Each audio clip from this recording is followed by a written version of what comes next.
there, Mr. Redder here. Welcome back to another episode of Reddit Podcast Stories. Our first story we'll be reading today. Karen Aunt demands to live with me because she needs a caretaker.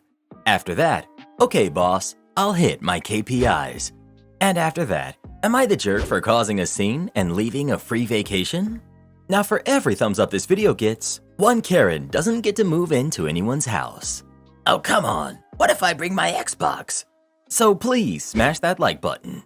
And subscribe and turn on notifications for new stories from Reddit every single day.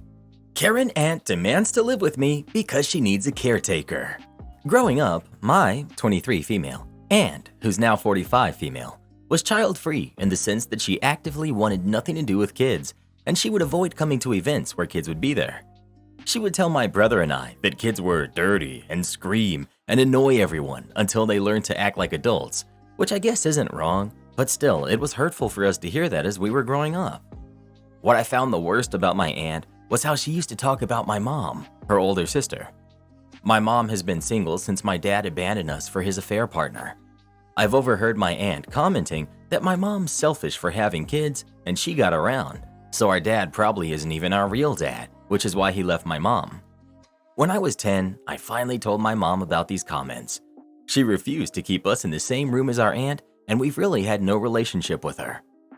When I was 11, my aunt moved from the same neighborhood as my mom and grandparents to a house out in the country about 2 hours away, and I had no real contact with her for the next 7 years. When I was 18, my aunt started trying to reestablish a relationship with me, but I kept my contact with her low. I've been working for a few years, and I've saved enough to rent my own apartment. This year, my aunt was hit by a car and has had a whole slew of health problems. Because of that, she's been needing to visit the hospital frequently and will need to start physical therapy. Her house is really far from most health facilities, and because she lives alone, she hasn't got anybody to take her back and forth every day. She doesn't have the money to buy a new house in a more convenient location, and she doesn't want to sell her current house because it has lots of land for her dogs, and she wants to continue living there when she gets better. The rest of my family lives in the city and can access all sorts of health facilities much easier. My brother lives at college. My grandparents have moved in with my mom, who's still angry at my aunt and refuses to talk to her. That leaves me. Because I was hesitant and not outright rejecting contact with my aunt, she thinks she still has a chance to live with me. There's two major issues with this. One, my aunt has 2 dogs that she adores, and I don't want to take care of them while she's still recovering. And 2, I don't really like my aunt, and I don't want her living with me. I'm afraid that a relationship would cause a divide in the family. I'm also worried she'll find out things about me and gossip about it like she did with my mom. Fundamentally, if I had a closer relationship with my aunt in my childhood, I might have considered it. But because of her justifying being cruel by her child-freeness, I don't think I'm going to make this accommodation for her. I told her as much, and she called me a jerk for abandoning her when she's vulnerable. My mom and brother support me, but my grandparents told me to just go along with it so that we can all stop the fighting. Am I the jerk? Not the jerk. You should just tell her that people recovering from injuries are dirty and scream and annoy everybody until they can take care of themselves again. You reap what you sow, Auntie. Or tell her, just like you're child-free, I'm jerk-free. I don't want anyone who treats people horribly, human or adult, in my home. OP, there are so many child-free people who seem to treat kids like garbage. One thing they don't seem to realize is that one day they'll get old and they'll need help from someone younger, unless they're incredibly wealthy, I guess. The thing is, they don't deserve that help. They haven't earned it. Older people get sick, get dirty, and need more help. It's the circle of life, and they often rely on the help of all the kids they cared for to assist them in their old age. People have understood this for a long time. Your aunt should have thought about that before she was so awful to all of you. Seriously, just tell her no. Don't open the door to let someone like that in your house. Okay, boss, I'll hit my KPIs. This story came from 5 years ago when I worked for a small IT MSP company. We had 4 full-time techs, with the newest tech having about 5 years of experience and me being the most seasoned tech with nearly 15 years of experience. Between the 4 of us, we managed about 1,000 PCs and about 20 servers spread out over about 30 clients. None of us were assigned to a specific client. We would all take turns grabbing whatever tickets came in. All of our work was lump sum or contract work, so we never had to worry about how long a problem took to fix or how much it would cost the client.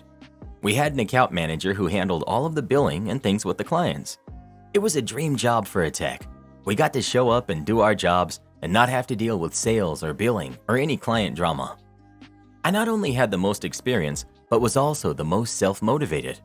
I would often come in early and get started on the tickets that came in after hours, and I would assist the other techs if they came across a complex problem. Everyone, including the owner, referred to me as the senior tech, even though that wasn't my title.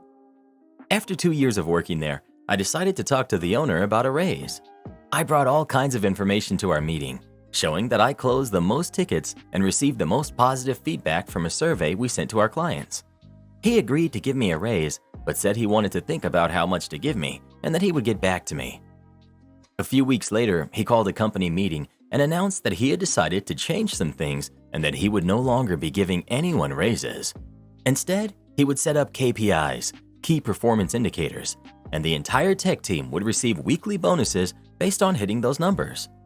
I didn't like this at all, as it meant my pay was dependent on the performance of everyone on the team and not just me. I found out later one of the other techs had also asked for a raise, so this was the owner's solution to pay us less. The KPIs were simple enough. If a ticket came in, we had to acknowledge it within 15 minutes to achieve a score of 100. If we missed the 15-minute window, the score for that ticket was 0. There were a total of 10 things we had to hit, including how long the ticket was open before we marked it as complete. If the total score for the week was above 90, we each received a $100 bonus. I saw major problems with this bonus system, and I shared my concerns with the owner. He got very annoyed with me and said, "Just hit the KPIs." Cue the malicious compliance. We all figured out pretty quickly how to game the KPI system. We could acknowledge a ticket in the system, but it didn't check if we had actually called the client. We would just email and mark the ticket as reached out to the client. A big issue is that sometimes a client would put in a low priority ticket and ask that we schedule it for sometime the following week, but that would make us miss our KPI. So we would start hounding the client to schedule it sooner, and if they weren't available, we would simply close the ticket. We quickly learned to hit our KPIs and start getting a bonus every week. However, it caused our customer service to drop, which is exactly what I had warned the owner of. During the previous 2 years, we had never had a complaint about our service, but now there were multiple complaints every week. The whole process added a ton of stress to us as we all started to fight when someone missed a KPI, and we all started to work late on Fridays to try to get in those last few numbers. After 2 months, the owner finally realized he had made a mistake. He removed the bonus system without giving us a raise and asked us to go back to how things were. At this point, I was so stressed, I had already started looking for another job and we had lost 2 clients. I was the first to put in my 2 weeks notice, but before I left, the other 3 techs had all put in their notices as well. The last I heard, the company had lost over half its clients and the owner had to bring in several new techs, paying them over 20% more than I had asked for in my raise. Am I the jerk for causing a scene and leaving a free vacation? My brother, Nate, and his wife, Jen, invited me and my daughter, Maddie, who's 10, to go on vacation with them and their kids, Laura, who's 12, and Danny, who's 9. Nate and Jen are extremely well off. They both have high-paying jobs and earn around $350,000 a year between them. Maddie and I are middle class. I own a small house, and Maddie goes to a private school. Maddie has a good life, but it doesn't compare to her cousins. My brother and Jen rented a house for us and paid for the rental, all of the food, and all of the activities. The only thing I paid for was gas when driving myself and Maddie to the house. I have to say, Nate and I don't get along very well, but I have a great relationship with Jen, mostly because of how they are with the kids. Nate tells the kids they don't have to be nice to anyone, never encourages them to share their toys, and doesn't discipline his kids. Jen is the opposite. She constantly tells the kids to share with their cousins and will punish them if they're being rude to the other kids or adults. Now to the vacation. They rented a 3-bedroom house. Nate and Jen had the master bedroom. I had the second bedroom with a double bed, and all of the kids were going to share a room with 2 bunk beds, 4 beds in total. The first night was pretty rough. The kids brought tons of toys, but refused to let Maddie play with them. Jen came in and told them that before they left, they told them that they'd have to share their toys, so either they share or she takes them away. They were a little rude, but mostly fine the rest of the night. The next night, Jen went out to dinner with an old friend, and Nate and I were home with the kids. We were getting the kids ready for bed. An argument broke out between them because Laura and Danny decided they don't want to share with Maddie and told her to sleep on the couch. I expected Nate to tell them that the bedroom was for all of the kids, but he told Maddie that she either has to sleep in my room or on the couch. I asked if he was serious, and he said yes, that his kids weren't comfortable sharing with Maddie, and since he paid for the house, he has a right to kick Maddie out of the room. I told Maddie to get her bag, and that if she doesn't have a bed, we're going home. Maybe an hour after we left, Jen came back and asked why Maddie and I left. I told her what happened, and she asked me to come back and promised me that she'd take care of her husband and the kids because she wants her kids to have a good relationship with their cousins.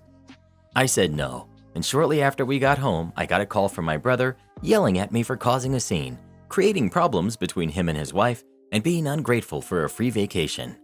He got our parents involved, and they're agreeing that it's a free vacation and I can't be picky.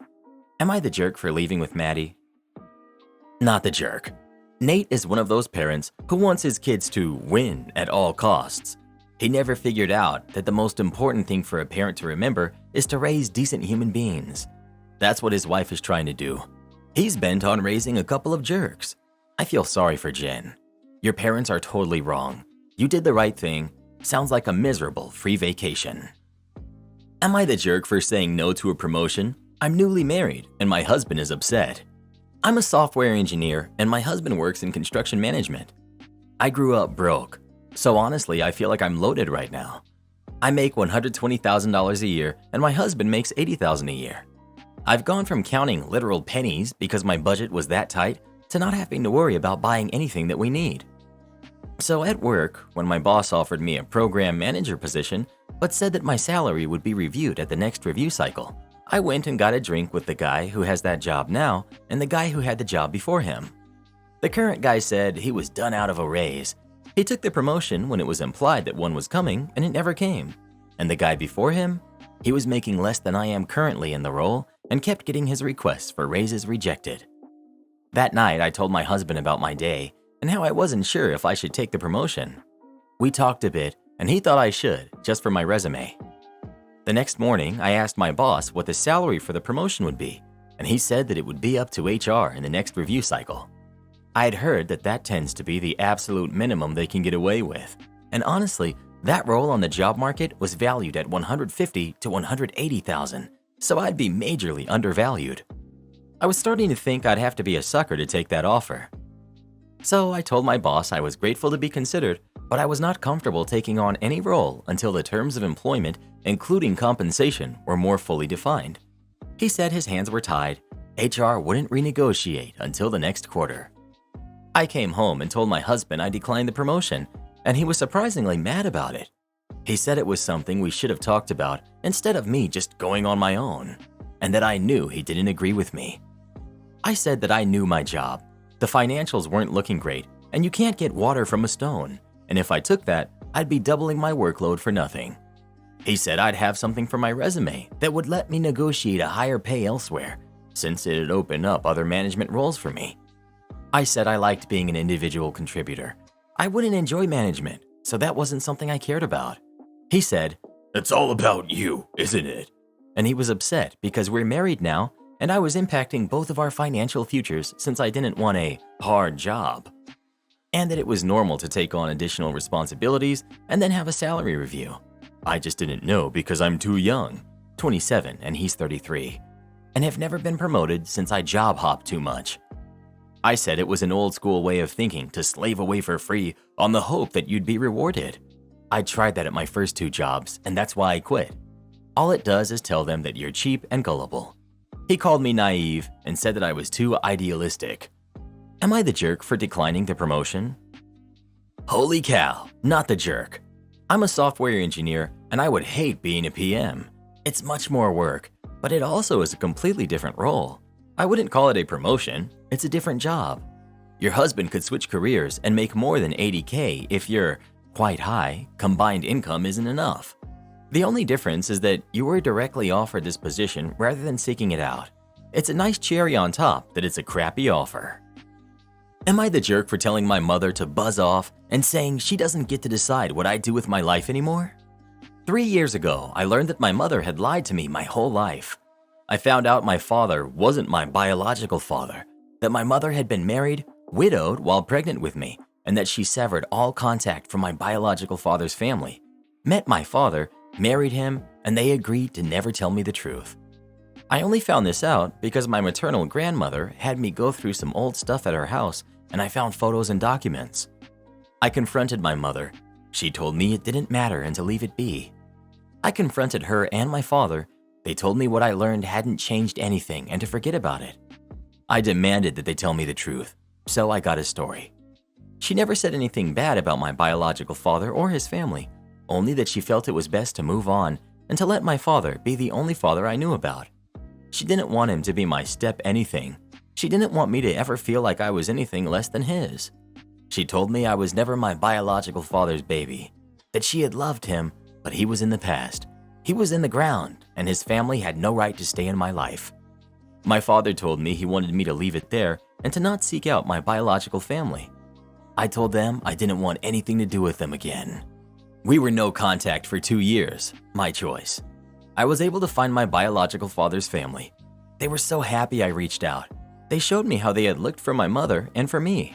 My mother's family admitted she told them and everyone she knew not to tell them anything about her life and to never share where we were.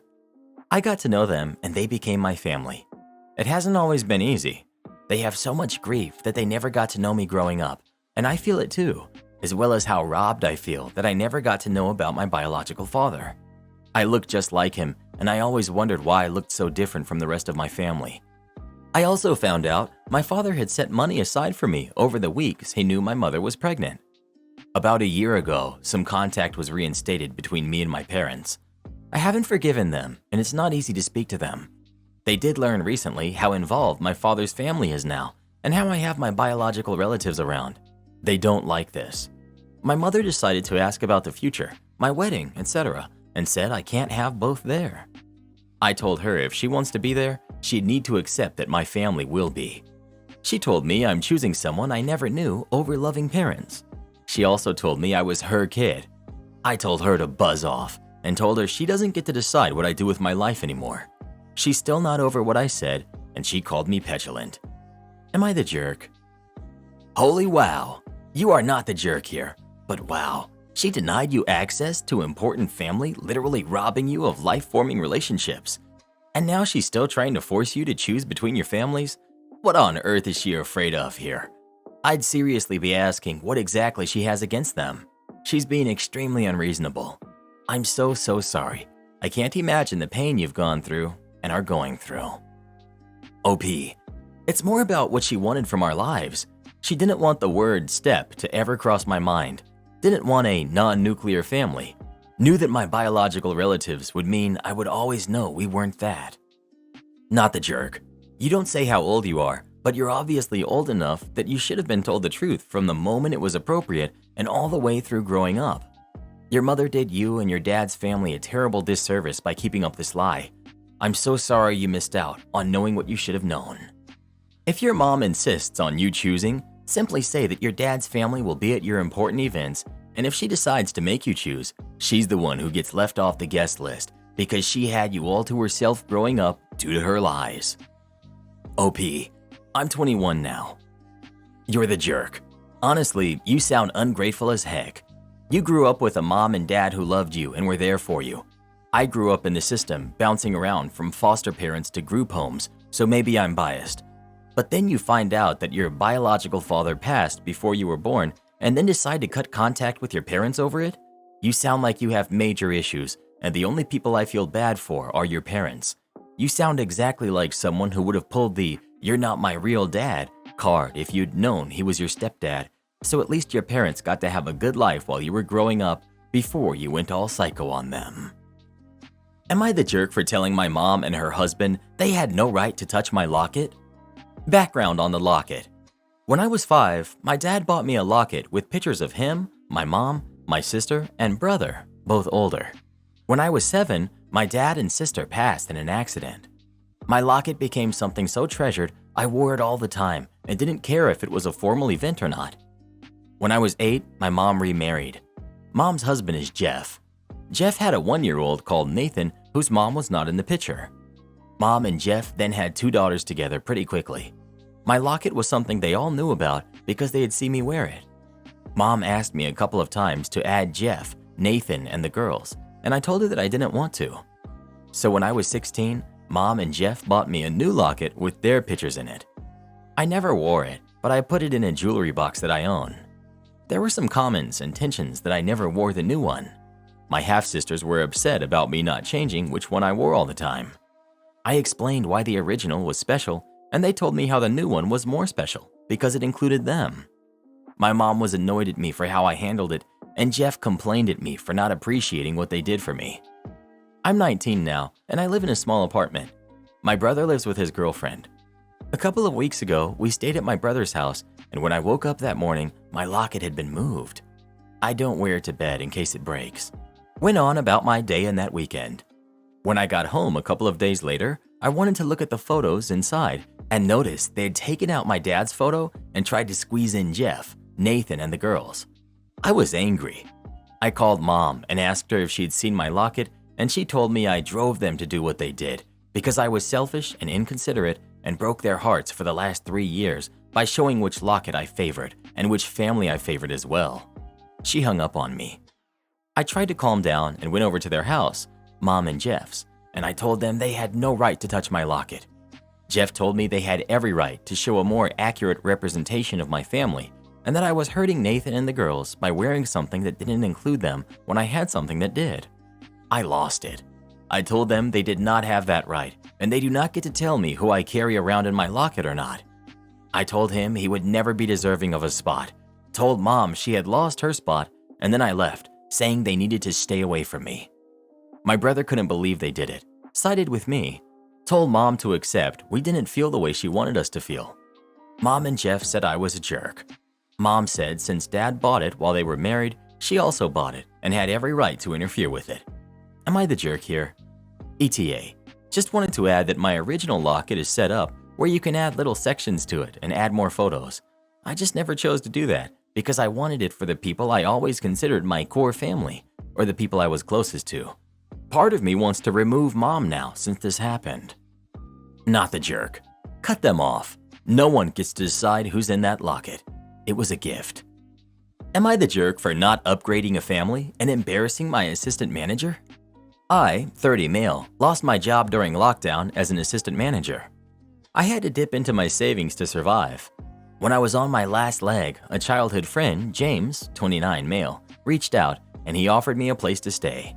He's now the richest person I know personally. As it turned out, he also had a good job opportunity for me. The terms were very generous. When I was 18, I helped him out a little, and he said this was his opportunity to repay me. I met him while working in his father's hotel. Unfortunately, they lost it. So James bought a small luxury hotel, and he hired me as a general manager. I also get a small cut of the profits.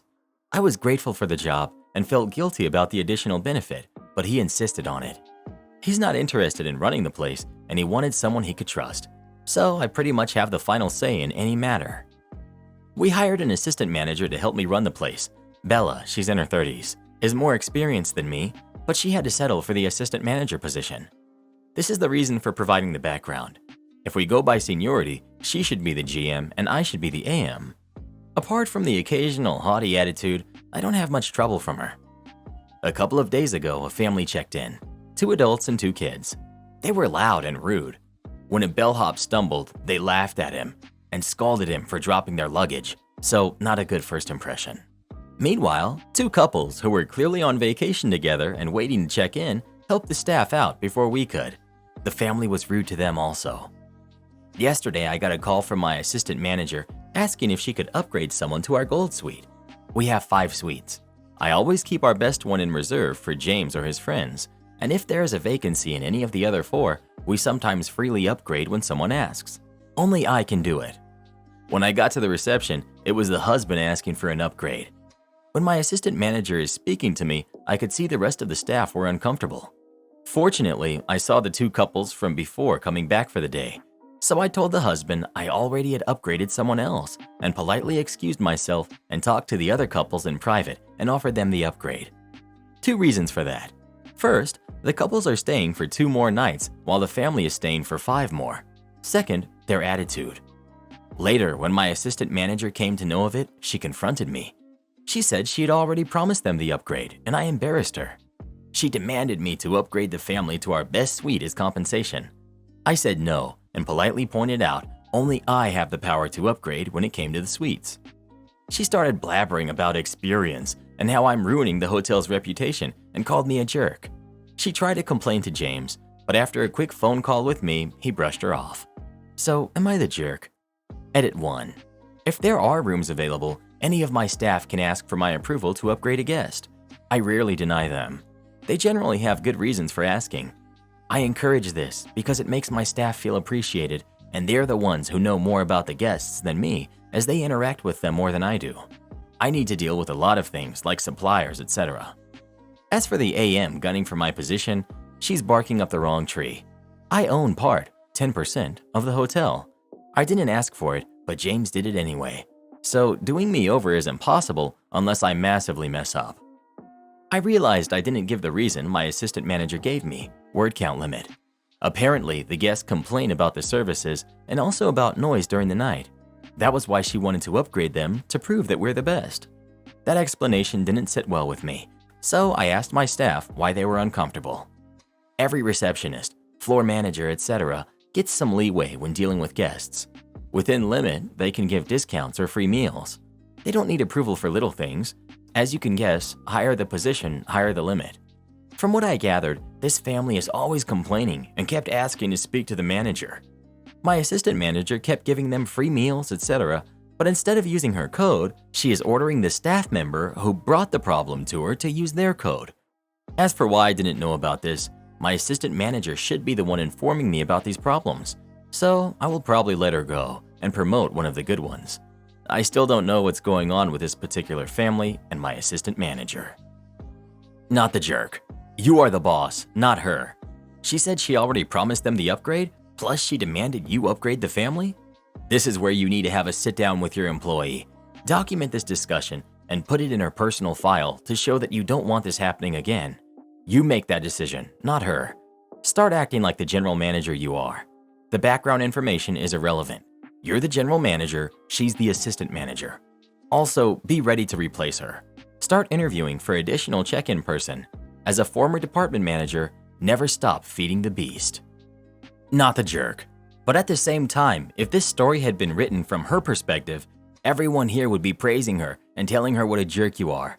They'd be calling you a nepotism hire and rooting for her to take your job from you. She'd make you sound like a total tool who doesn't do any work and just wants to control everyone. Am I the jerk for buying my boyfriend's daughter a phone? I, 32, female, have been dating my boyfriend for a few months now. Jacob, male, 35, is a widower and has a 12-year-old daughter, Katie. I've only met Katie recently, but she's a lovely girl. Well-behaved, polite, does well in school, absolute joy to be around. She had a birthday yesterday and Jacob organized a party for her. Her grandparents were there, as well as a few of her friends. A week before the party, a package with Katie's gift arrived. Jacob confessed to me what it was. Katie had been begging for a phone for ages, and Jacob bought her a cheap 20-pound phone. You know, the really basic ones. And he ordered the box for an iPhone. I think you all know where this is going. I asked him if he was going to buy her an iPhone, and he said that it was a prank, and he's got some books for her. She loves reading. But she will get that cheap phone, and that's it, and the prank will be funny. I hated the idea. I hate these pranks. It wasn't my place. I barely know Katie, but I could see that she'd be hurt, and I knew that she'd be devastated. So I bought her an older iPhone model, refurbished as a gift. When her birthday came, she was devastated. You could tell. She politely accepted the old phone and didn't make a scene, but was crying in the bathroom after. Jacob thought it was so funny, and her friends mocked her. I calmed her down and asked her to come downstairs as there was one more present waiting for her. When she got her phone, she was so happy, even though it wasn't the newest or brand new. She was elated and the humiliation long forgotten. But Jacob was fuming, told me I was a jerk for undermining his authority and I had no right to spoil Katie She's spoiled enough. I thought I was doing the right thing, but I can understand where he's coming from. I barely entered her life, and it may seem like I'm trying to bug her affection, which I'm not. He's so angry with me. I don't know if I was the jerk. I might have made Katie happy, but I hurt him. I'm conflicted. Was I the jerk here? Edit. I did mention it to him and told him how awful it would be, but he told me it would be funny and to relax and that I was no fun. Basically, he wouldn't listen. Not the jerk, but your taste in men is questionable. Cruelly pranking her in front of her friends on her birthday indicates that he's always going to be a jerk. Am I the jerk for telling my brother-in-law that he wouldn't be moving with us to the new house? My wife and I decided to look for a bigger home last month and sell the one that we live in. She told me she's finally ready to have more kids and wants at least 2 more. We currently live in a 3-bedroom house with 2 bathrooms. We have a room, my daughter has one, and my brother-in-law stays in one. Me and him have had our differences in the past, but we're good now. Last week, we went to view a home that looked promising. My brother-in-law asked if he could tag along to see, and I said sure. The house was beautiful, and while we're there, he commented that he would like one of the rooms on the opposite side of the house. I didn't say anything at that moment, but when we got back in the car, he commented again that he wanted that certain room. I straight up told him when the time came to switch houses, he most likely isn't going with us. He looked surprised, and before he could say anything, my wife looked at me and asked why he wouldn't be coming with us. I told her she wanted more kids, and the only reason we're moving is to have more space for another kid. She said the kids could share rooms. I told her it wouldn't be fair to our daughter to sleep in a room with a baby that is definitely going to cry. She turned around and told her brother that she would work something out and that he's coming with us. I got upset and told her brother that he wouldn't, because while I did agree to let him live with us, it was not permanent. It's not the life I pictured living. That he would understand once he gets married and has kids. My wife is upset and is firm on her brother coming with us and told me I'm selfish and inconsiderate of people. I did start to feel like a jerk after I thought about it. Am I the jerk? Stop the house hunting. No more visits to houses. Don't even look at ones that she finds. You have a much larger problem to solve. You're done with the live-in brother-in-law. Time for the bird to fly. Does your wife expect him to live with you forever? Not the jerk if this is a deal breaker for you. Stand your ground and work this out. My significant other and I have a rule for something like this. It takes 2 yeses for a yes and 1 no for a no. Support our channel by joining as a member today, and we'll give you a shout out in our next video. Or come watch this video next. You won't believe what Karen does in that one.